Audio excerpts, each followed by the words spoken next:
dimanapun kita melayani, bukan di saat ibadah itu saja sebetulnya kita melayani. Ya. Jadi melayani itu pun setelah ibadah selesai.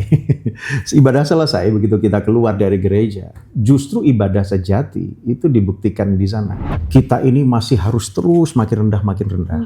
Sehingga bagi saya harga diri itu bukan yang kita perjuangkan. Karena harga Yesus yang begitu mahal, itu sudah Dia berikan buat kita. Dengan karya penebusannya sehingga kita diperdamaikan dengan Allah. Yang dulunya kita berdosa, ya Dia tebus dosa kita dengan disalibnya di atas kayu salib. Nah,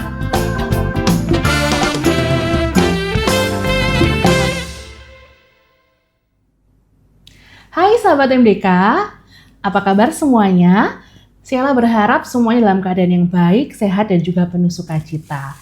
Wah, kembali lagi kita pada hari ini untuk mengobrol bersama-sama tentang satu tema yang pastinya seru juga, nggak kalah serunya dari episode-episode sebelumnya. Dan hari ini juga sudah hadir bersama dengan kita semua di sini untuk membagikan pengalaman yang sungguh luar biasa dalam dunia pelayanan.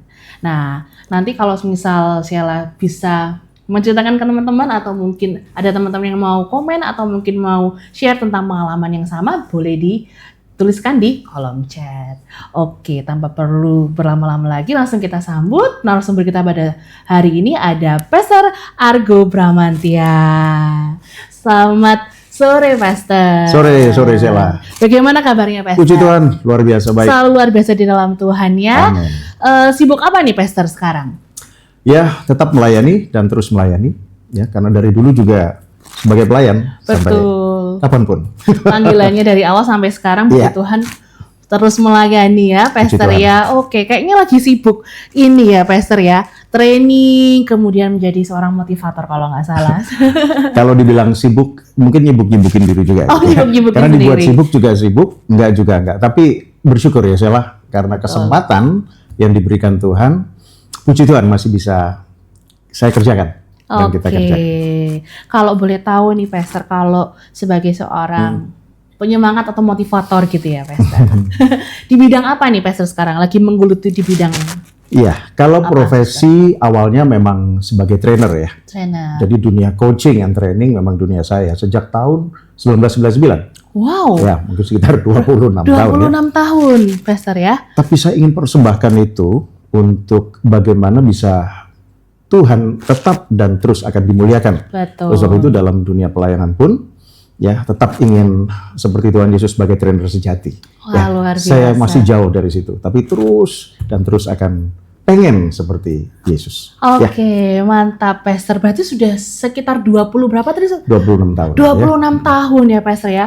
Berarti sudah hampir, wah, kalau udah dibilang itu sudah asam, garam, pahit, asam, manis semuanya sudah dirasakan sama Pastor Bram. Nah, berarti hari ini kita punya narasumber yang pas nih. Kita hari ini mau ngobrolin soal bagaimana menjadi pelayan Tuhan yang luar biasa. Jadi nggak cuma sebagai pelayanan yang oke di depan aja ya, Pastor ya, tapi kita punya satu perjalanan hidup sebagai seorang pelayan yang benar-benar bisa jadi panutan seperti kata Pastor tadi, seperti Tuhan Yesus menjadi panutan juga buat murid-muridnya. Oke, pertama-tama langsung saja ya, Pastor ya. Kalau untuk arti dari pelayanan bagi seorang Pastor Bram seperti apa? Begini, Sheila. Bagi semua pelayan Tuhan, saya pun mulai dari situasi bahwa kita ini harus punya kerendahan hati. Yes. Sejak saya pertama kali dipercaya sebagai trainer waktu itu di perusahaan keuangan ya, yang saya pikirkan adalah bagaimana bisa menjadi berkat gitu bagi setiap orang yang memang oleh Tuhan diizinkan untuk saya berjumpa. Yes. Berarti saya berbagi sesuatu. Dan jauh dari pemikiran bahwa saya membagikan ilmu dan seolah-olah saya lebih daripada mereka. Tetapi yang saya pikirkan adalah karena ini sebuah pengabdian dan bagaimana saya mesti melayani, jadi kerendahan hati adalah kunci utama. Jadi paling tidak kita melayani itu tidak memaksakan diri bahwa orang harus mengerti apa yang saya sampaikan, tetapi setidaknya memberikan sebuah inspirasi. Tepatnya begitu. Inspirasi. Saya juga tidak terpikir ya bahwa saya mengajarkan sesuatu, karena saya pikir bahwa saya nggak lebih pintar dari siapapun. Yang saya tahu adalah setiap orang diberikan talenta, ada kelebihan, ada kekurangan masing-masing. Betul. Di mana saat kita jumpa, setiap kekurangan itu mungkin saja kita bisa tutup dengan sesuatu yang Tuhan berikan kepada kita yang tidak dimiliki orang lain. Demikian juga dengan kekurangan yang kita miliki, kita bisa belajar dari siapapun Betul. yang diizinkan. Even itu adalah peserta pelatihan ataupun pengembangan ya. Demikian. Berarti didasari dulu dari kerendahan Kerendahan hati, kemudian didasari juga bagaimana kita melayani itu untuk apa gitu ya, Yes. Pastor ya, tujuannya itu apa. Dan kembalinya untuk kemuliaan Tuhan ya Sheila. Betul. Dan saya pun masih terus belajar. Kalau saya bicara kerendahan hati, bukan berarti saya udah murni seluruhnya rendah hati. No, saya mesti belajar terus. Tapi saya memang mengejar seperti Yesus, di mana Yesus pernah menurunkan ya. Kalau kita sebut merendahkan hati itu menurunkan dirinya sampai serendah mungkin sehingga manusia satupun tak bisa menurunkannya. Ya, jadi dia merendahkan hati sampai yang ada di bawah paling bawah sekalipun dengan disalibnya dia di atas kayu salib sehingga orang tidak bisa untuk menurunkannya lagi. Oke. Itu yang saya teladani. Itu menarik ya, Pastor ya. Biasanya kan karena beberapa orang itu menganggap bahwa pelayanan itu adalah sesuatu yang spesial, dan itu kita tidak memungkiri hal itu. Cuma tadi yang menarik adalah sebagai seorang pelayan berarti harus didasari dengan yang namanya kerendahan hati, di mana kita harus menurunkan apa yang kita punya, menurunkan apa yang istilahnya kekurangan kita dan lain sebagainya. Tetapi banyak orang yang malah justru jatuh di kesombongan itu, Pastor. Nah, menurut Pastor Abraham, ada nggak sih tips-tips bagaimana seorang pelayan itu bisa menjadi seorang yang tetap rendah hati, kemudian tidak menjadi sombong dan malah memberikan impact yang jelek mungkin ya? Ya, baik. Memang kerendahan hati ini PR semua orang. Betul. Bagi saya merasa bahwa kita ini masih harus terus makin rendah. Sehingga bagi saya harga diri itu bukan yang kita perjuangkan. Karena harga Yesus yang begitu mahal. Yes. Itu sudah dia berikan buat kita. Dengan karya penebusannya sehingga kita diperdamaikan dengan Allah. Yang dulunya kita berdosa, ya dia tebus dosa kita dengan disalibnya di atas kayu salib. Nah, resep dari kerendahan hati yang terus akan saya kejar dan saya bisa bagikan kepada sahabat MDK di sini adalah begini. Saya praktekkan dengan sederhana dengan tangan saya ini. Ya. Jadi ini tangan kiri saya di sini, ini tangan kanan saya di sini. Saya umpamakan tangan kiri saya ini adalah posisi hati saya gitu ya. Lalu tangan kanan ini adalah serangan-serangan yang bisa muncul kepada saya dan kepada kita semua. Misalnya apa? Omongan orang, gunjingan orang lain. Kita nggak perlu melihat bahwa itu benar atau salah. Dan karena kita jauhkan diri ya dari menghakimi orang. Tetapi ini yang tidak bisa kita kontrol. Pandangan orang lain, kita harus hormati. Oke? Seandainya itu menyenangkan, mungkin tidak masalah.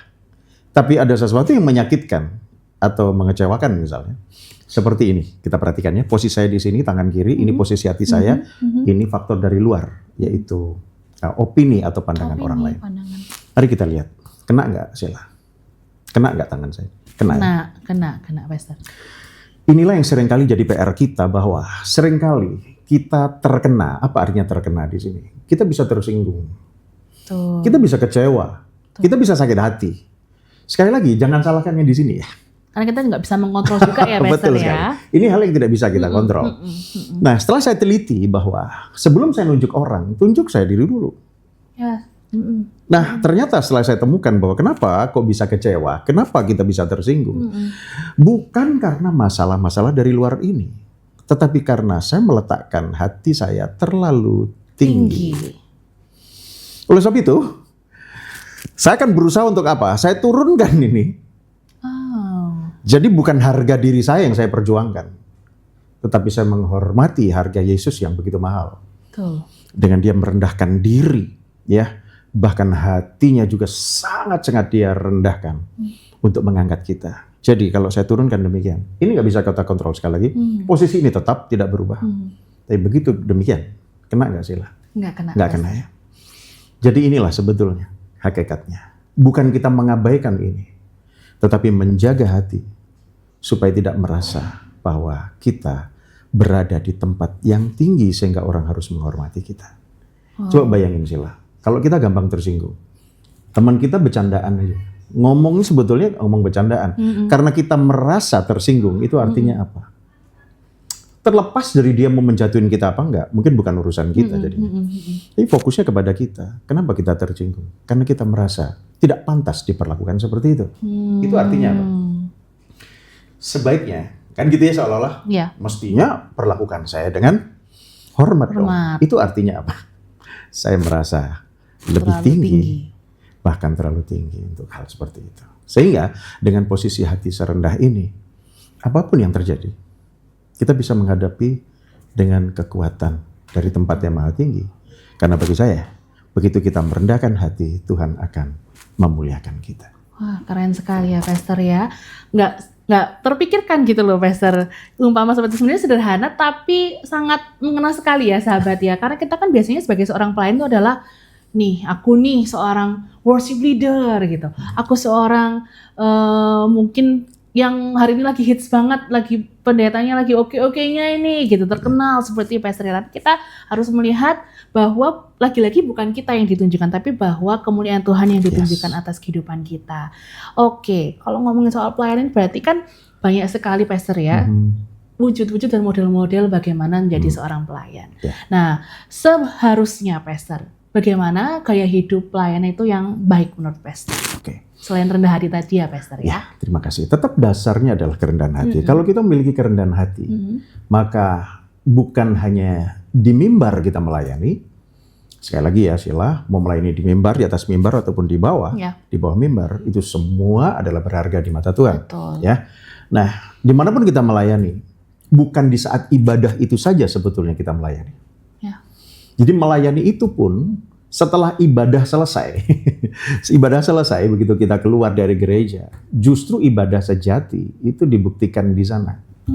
Betulkah dalam tingkah laku, pola pikir, bahkan bagaimana kita merasa, bahkan kehendak kita ditundukkan oleh Tuhan, atau kita berusaha untuk memimpin, dalam tanda kutip memimpin Tuhan, supaya Tuhan membantu kita untuk menolong pelayanan kita? No, bagi saya akan gunakan semua yang Tuhan berikan justru untuk memuliakan Tuhan. Jadi berbeda. Jadi berbeda. Jadi jangan menggunakan Tuhan untuk tujuan kita, tetapi ayo kita gunakan semua anugerah Tuhan kembali untuk kemuliaan Tuhan. Tanpa kerendahan hati itu nggak mungkin. Betul. Nah, supaya jelas ada 3 resep yang resep saya mau bagikan ya. Semuanya diawali dengan huruf B. B yang pertama. B yang pertama adalah belief. Ya. Belief ini saya arahkan kepada hati kita. Bagaimana hati seorang pelayan itu memiliki karakter yang memang pelayan. Bahkan mungkin bagi sahabat MDK yang mungkin juga bekerja di dunia sekuler, di dunia mungkin saja di dunia marketplace gitu ya.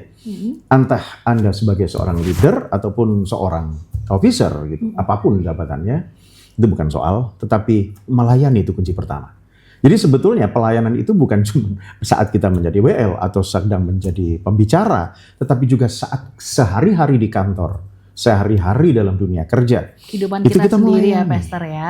Kita melayani. Jadi melayani itu bagi saya adalah mengerti orang terlebih dulu, baru kemudian dimengerti. Jadi jangan dibalik. Oke, berarti yang terutama adalah bukan kita tapi orang lain justru ya, Pastor ya. Karena Tuhan perintahkan kita jadi berkat. Bahwa sorga itu harus dihadirkan dengan kehadiran kita. Nah, itulah kekristenan. Ya. Jadi bagaimana suasana sorga yang Tuhan berikan melalui karya penebusan itu dengan Roh Kudus yang sudah menyertai kita ini, itu menjadi berkat bagi sekitar kita. Jadi belief ini harus kuat. Nah, kalau saya sebut belief ini dengan bentuk yang konkretnya iman. Ya.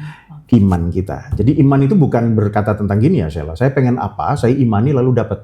Itu iman kepada iman. Oh, itu iman kepada iman ya, Pastor. Tetapi yang saya maksud adalah iman sejati itu iman kepada Yesus. Bukan tentang sesuatu yang akan kita dapat. Bukan sesuatu yang kita kejar gitu ya, Pastor. Bukan.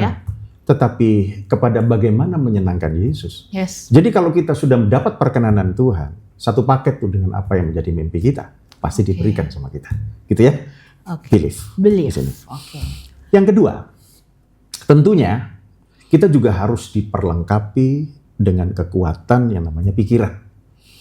Jadi bagi saya, pimpinan Tuhan yang nyata adalah melalui firman Tuhan yang kita renungkan siang dan malam. Dan itu isi pikiran kita. Dan itu saya sebut B yang kedua, brain. Brain. Ya, ini biar gampang untuk ingatnya, brain. Oke. Nah, bagaimana firman itu kita hidupi setiap hari dengan tuntunan setiap hari, dan bagaimana kita bisa lakukan itu kalau kita nggak pernah baca firman? Ya. Nah, kalau Sila saja kangen sama keluarga misalnya, itu pakai WhatsApp gitu kan ya? Iya. Kemudian nanya udah makan belum dan sebagainya. Tetapi bagaimana kita dengan Tuhan? WhatsApp-nya pakai apa? Bagaimana kita kenal Tuhan? Iya. Kalau kita sendiri tidak tahu apa perkataannya, dan itu hanya ada di firman. Jadi isilah brain itu dengan firman, ya. Karena di situ ada hikmat Tuhan yang betul tak terselami, tetapi dia singkapkan itu melalui Roh Kudus yang ada dalam diri kita. Yang kedua. Yang ketiga, Pastor? Nah, bagaimana dengan belief dan brain tadi kita wujudkan dalam aktivitas sehari-hari melalui B yang ketiga, yaitu behavior. Behavior ini memang dimunculkan dari karakter.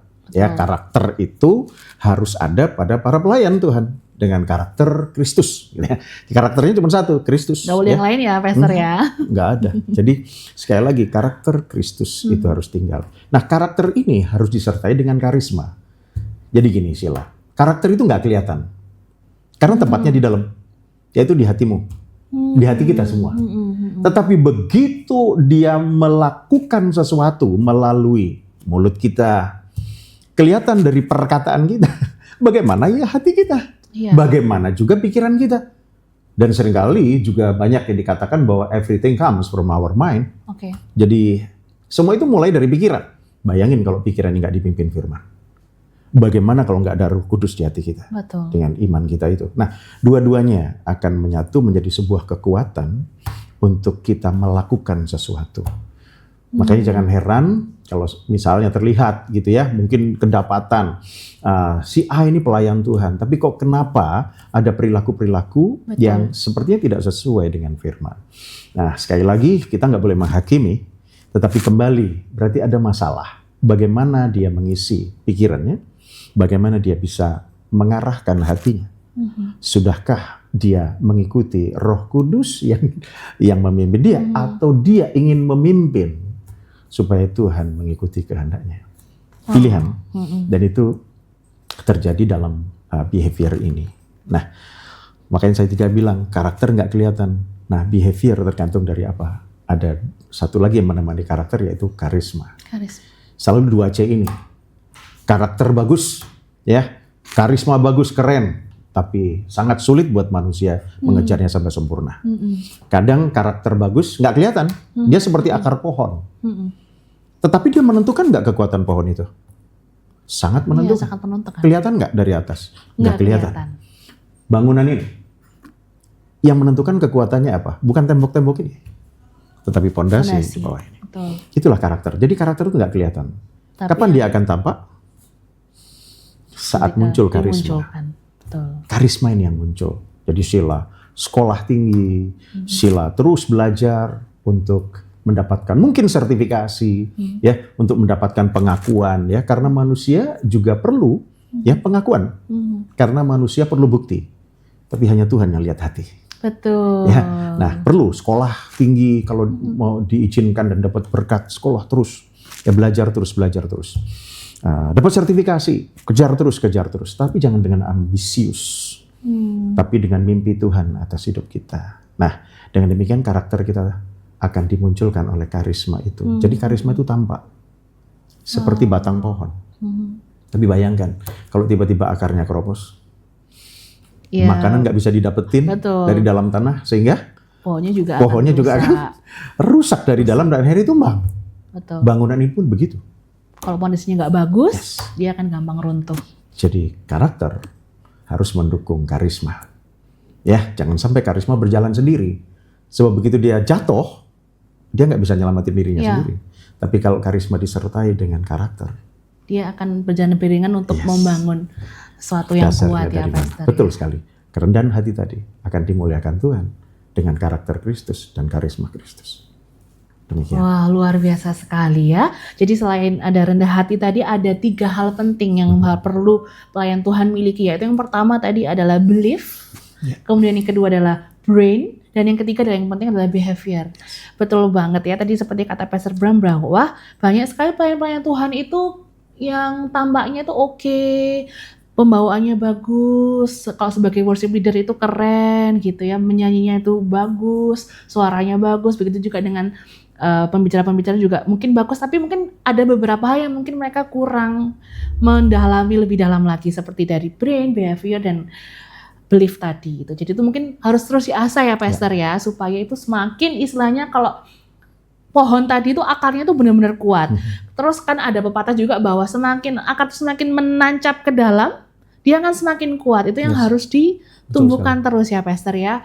Oke, keren banget ya hari ini, karena memang akhir-akhir ini Pastor banyak sekali yang saya lihat itu banyak pelayan-pelayan Tuhan itu yang hanya sekedar menampilkan skillnya aja, menunjukkan bahwa ini loh saya, siapa saya, tetapi mungkin yang kurang adalah bagaimana isi potensi yang Tuhan berikan itu seperti apa, kurang diasah gitu Pastor. Nah, hari ini kita belajar banyak banget dari Pastor Bram, di mana ada beberapa hal yang mungkin sebenarnya itu sudah kita punya, tapi belum kita asah gitu ya Pastor ya. Yang 3 hal tadi yang menjadi perhatian khusus bagi pelayan-pelayan Tuhan supaya nggak menjadi sebagai pelayan-pelayan biasa, tapi pelayan-pelayan yang berkarisma dan tentunya sesuai dengan kehendak Tuhan.